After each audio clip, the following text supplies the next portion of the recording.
Saudações alvinegras, meu nome é Celcinho, esse aqui é o nosso canal Botafogo Sem Mimimi. Eu já te peço, se inscreve no nosso canal, ativa o sininho da notificação, compartilha os nossos vídeos e dá like. É muito like, like é a linguagem do YouTube, é assim que o nosso canal vai ter aquele crescimento, graças à sua participação, graças à sua interatividade, graças ao seu like. Lembrando que aqui nós só fazemos um conteúdo por dia e aqui nós só falamos do Botafogo. Hoje é domingo, dia 7 de setembro. Aqui, feriado, né, nacional, dia da independência. E nós estamos aqui para dar continuidade aos nossos vídeos. E vamos falar sempre sobre o Botafogo. Bom, o vídeo de hoje vai de encontro a tudo aquilo que eu vi ontem e comecei a ver hoje. Inclusive ontem no canal do Anderson Mota, eu fiz ali um comentário a respeito do assunto que ele estava tratando e eu coloquei lá, cara, excelente assunto. Eu vou amanhã, no meu vídeo, eu vou abordar este assunto, dando a minha opinião. Logicamente, eu não tenho, assim, informações, como já falei para vocês. O nosso canal não é um canal jornalístico, não é um canal que tem informações privilegiadas, tem informações de dentro do Botafogo, né? Isso aí é mais um trabalho jornalístico que os nossos amigos têm, né? Tem muitos contatos lá dentro, conseguem falar com alguém da SAF, conseguem falar com alguém do Scout, tem gente que consegue falar inclusive com o John Textor, né? Além de outros companheiros têm aquele conhecimento técnico, né, de alguns assuntos financeiros, assuntos técnicos. O nosso canal não, o nosso canal é um canal de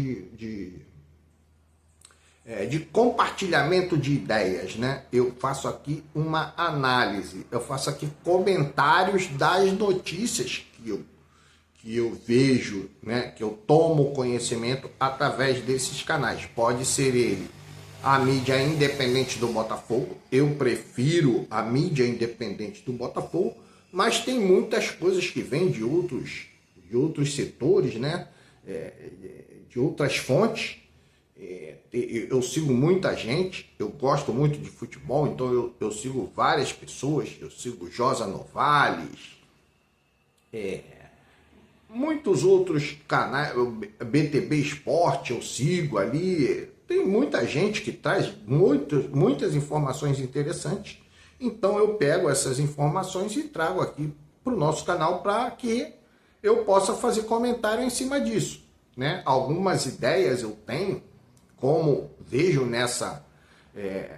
nesse assunto, né, que ontem eu comecei vendo com o Anderson Mota, depois outros falaram, o Fala Fogão, né? Fala Fogão, também fiz lá um comentário. Hoje de manhã eu já levantei para ver aqui os vídeos que o YouTube estava me apresentando. Sempre o primeiro, geralmente o primeiro é do TF, né? Canal do TF, Thiago Franco.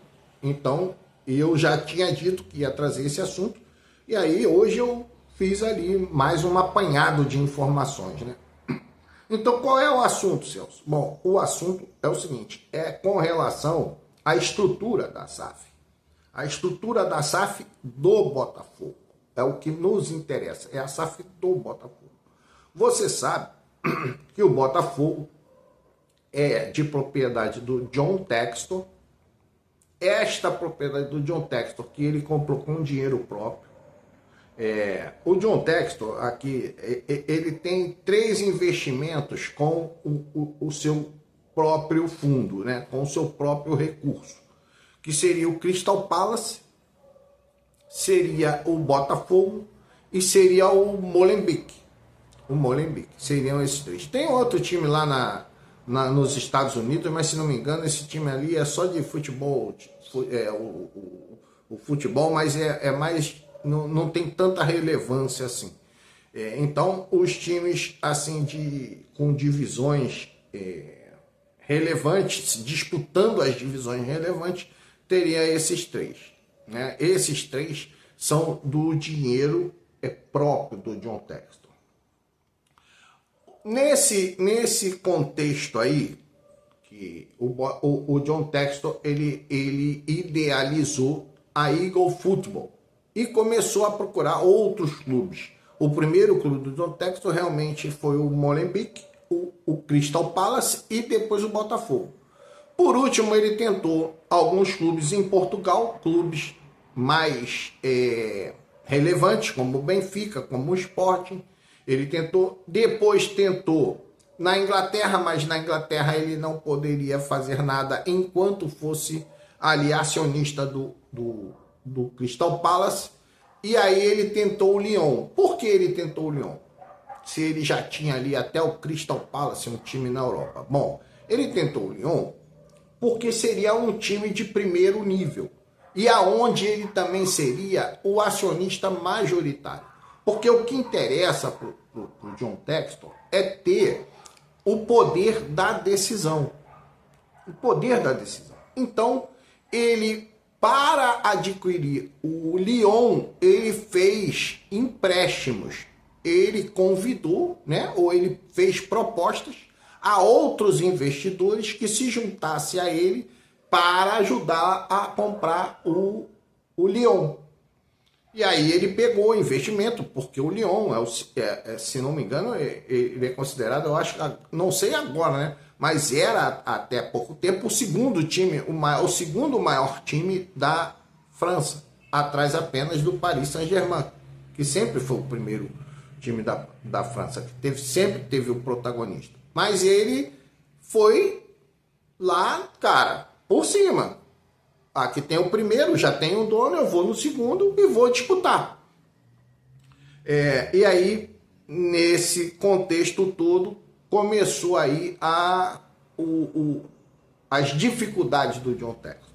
Não foi bem aceito na França, não foi bem aceito pela torcida do Lyon e acabou comprometendo o Botafogo, principalmente o Botafogo, o Molenbeek. O Crystal Palace, ele conseguiu se desfazer do Crystal Palace. Então ele tem esse dinheiro ali do Crystal Palace para poder fazer novos investimentos. Me parece que vai fazer um investimento num time da Inglaterra. Mas vamos lá. Então o Botafogo faz parte de um projeto multiclubes, que é a Eagle Football, né? O Botafogo parece que está... O John Textor parece que está tentando retirar o Botafogo dessa complicação. Como ele faria isso? Ele faria uma recompra do Botafogo que está ali em garantia.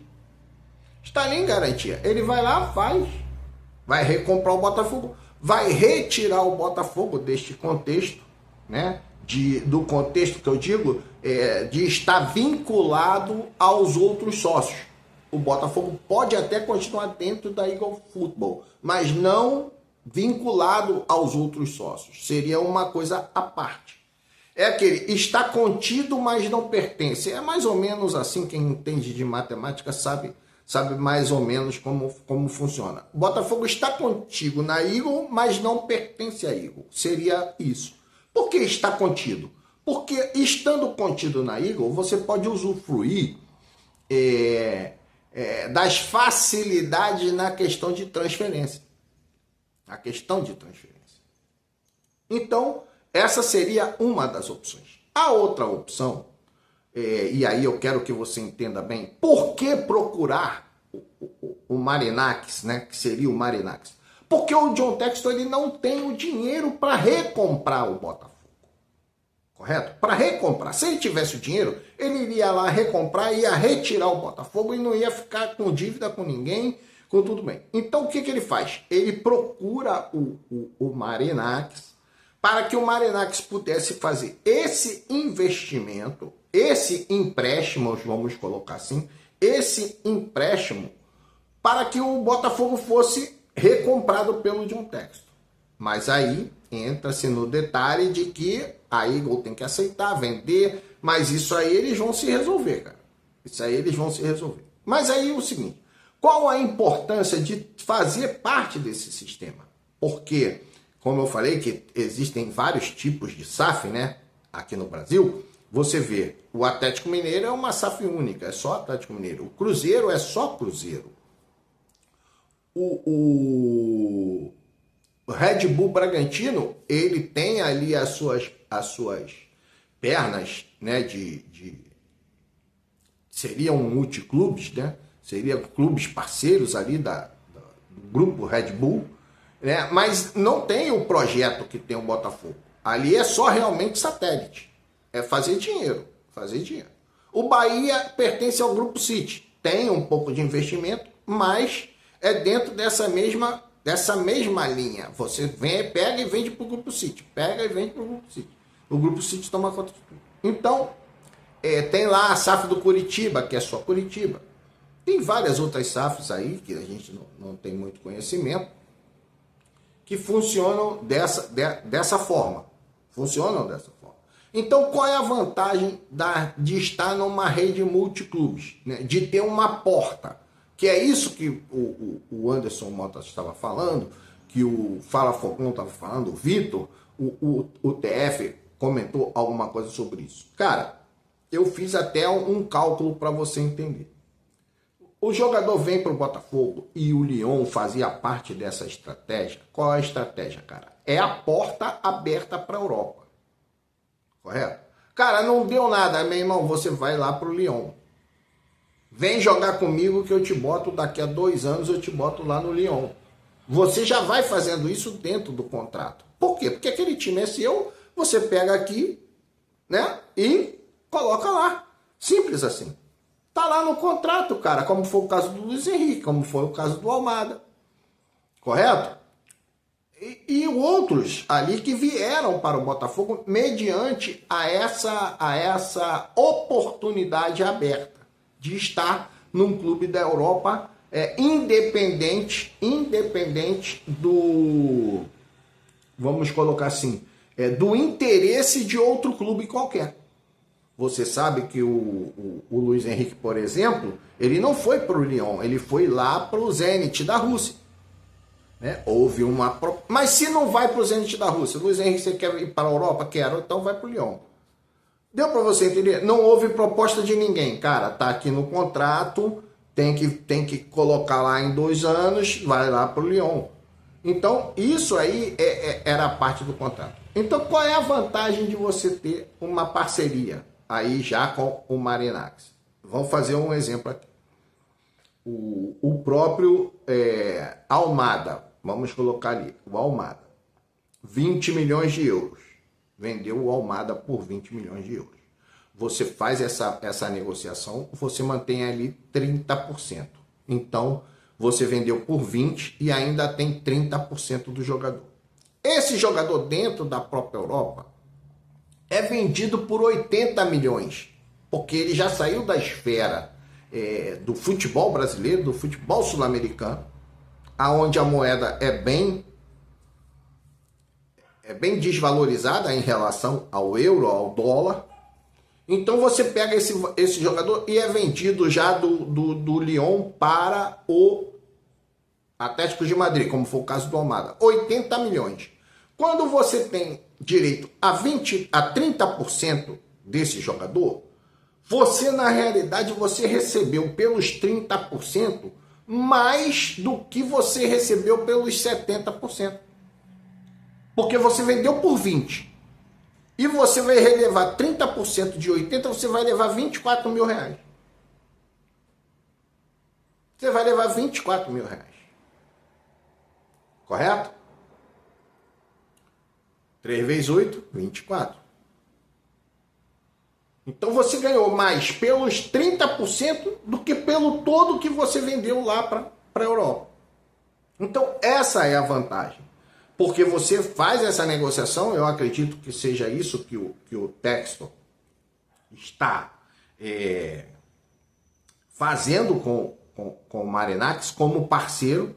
Ele é um parceiro sem fazer parte do grupo, correto? Deve estar fazendo esse acordo com o Marinax. Ó, todo jogador que eu vender, que eu tiver aqui que te interessar, você leva, eu fico com 30%, você fica com os outros 70% e eu diminuo um pouco os valores para você e depois na revenda você me repassa os 30%. Em troca de quê, Celso? Em troca do aporte. Porque como você não tem dinheiro para pagar, você tem que dar alguma garantia. Qual a garantia? Ó, cara, eu garanto a você, dentro do contrato, eu garanto a você que os 100 jogadores mais valorizados do elenco que te interessar, eu repasso para você. Bota lá, 100 jogadores, 200 jogadores. Acabou. Tá pago a dívida, tá pago o empréstimo. Por quê? Porque o próprio Marinax é que vai definir quem são os jogadores que ele quer. E você vai contando, cara. 1, 2, 3, 4, 5. Ó, jogador de 100 milhões, jogador que vale aí, como alguns dizem que foi o caso do Igor Jesus, do Jair, né, do próprio John, né, agora do Cuiabano, né? Ó, o jogador vale 20, eu tô te vendendo por 5, você abate 5 daquela dívida. E se por acaso você revender, eu tenho 30%. Você vai pagar 15, tu vai revender por 80, devolve 24 pra gente, fica com o resto e tá tudo certo, e você vai pagando a dívida. Ah, 200 jogadores leva muito tempo, cara. Meu irmão, 200 jogadores, cara, todo dia, todo ano você vende 3, 4. Olha aqui, ó. Só esse ano, Almada, Luiz Henrique, Igor Jesus, Jair, Cuiabano, John, 6. E aí tu vai. Isso só para o Marinax, né? Só para o Nottingham Forest. Fora os jogadores que você vende para outros clubes. E aí você vai, cara. Vendeu, pagou. Vendeu, pagou. Vendeu, pagou. O cara tem direito a 200. Tô dando só um exemplo, né? Tem direito a 200 jogadores. Cara, eu tô te dando 200 jogadores em garantia. Em garantia. Aquele jogador que te interessar, eu não vendo para mais ninguém. Você vai chegar para mim, cara, me interessa por aqui. Ó, nós vamos ter Álvaro Motoro. Nós vamos ter o próprio Jefinho. Esses jogadores, cara, em breve vão ser vendidos aí. Vão ser vendidos. Nós temos o próprio Danilo, que já veio uma proposta até de 30 milhões por Danilo. Nós temos o Matheus Ponte, que em breve vai ter uma proposta para Matheus Ponte. E assim vai. E assim vai. Nós temos o David Ricardo, que daqui a pouco vem uma proposta para David Ricardo. Então você bota lá, cara, olha só, 200. 200. Ou eu vou colocar aqui, ó, 10 jogadores por ano. 10 jogadores por ano. Nós vamos fazer um contrato aí, eu vou te dar 10 jogadores por ano, nessas condições. Você paga 70%, paga um preço diminuto, correto? Você vai ficar com 70%, eu vou ficar com 30%. Quando você vender por um preço lá em cima, estratosférico, você vai me devolver 30%, vai ficar com o restante, e desses 30% eu ainda vou abater contigo alguma parte dessa dívida. Cara, o negócio aqui, você não vai comprometer o ingresso do Botafogo numa outra holding, né? Num outro grupo multiclubes, e você vai ter o dinheiro para comprar. O problema todo, cara, é o dinheiro para recomprar o Botafogo. Se não fosse esse caso, você não precisaria do Marinax. Mas você não tem, então você tem que fazer algo imediato para você solucionar o problema, e para você ter de volta o clube que te dá mais oportunidades. Isso sem contar que tem jogadores que estão no Molenbeek, que estarão agora no Sheffield United, o Sheffield Wednesday, que o John Textor está querendo comprar, que esses jogadores também podem transferir para o Nottingham Forest, caso o Marinax assim deseje. Aí já por uma outra estratégia, né, de vendas. E abatendo na dívida que há entre John Textor e o Marinax. E aí fica tudo livre. Cara, a história ela é bem complicada. Eu não sei se você acompanhou aqui o meu raciocínio. É muito importante ao Botafogo pertencer ou fazer parte de um grupo que te dê garantias de que você pode trazer um jogador, uma promessa, e que você pode repassar essa promessa por um valor qualquer, e dentro desse valor você ainda manter 30% desse jogador. Que com certeza a transferência de Europa para Europa, cara, Se o cara vingar, ele não vai ser vendido por menos de 80 milhões, 60 milhões. E você tem 30%, cara. Se for 60 milhões, você tem 18 milhões. Se for 80, você tem 24 milhões. Se for 100 milhões, cara, você tem ali 30 milhões de euros de reserva para você quitar uma parte da dívida para você fazer investimento. E aí o Botafogo se vê livre dessa situação. Cara, a ideia eu sei que é difícil de entender. Eu não tenho muita didática assim para te explicar. Mas o que me importa, cara, o que me importa é que as minhas ideias, o meu pensamento fique registrado nesta plataforma. Então, esse é o vídeo de hoje, ok? Eu peguei esses assuntos do canal do Anderson Mota, do canal do Vitor Fala Fogão, nas lives que eu participei, do canal do Anderson, do Thiago Franklin, que eu vi hoje de manhã. Então, estou trazendo esse assunto aqui para você, para dar minha opinião. Vai lá nos comentários, diz o que você acha, tá? Dá também a sua opinião e vamos em frente, ok? Um grande abraço, saudações alvinegras.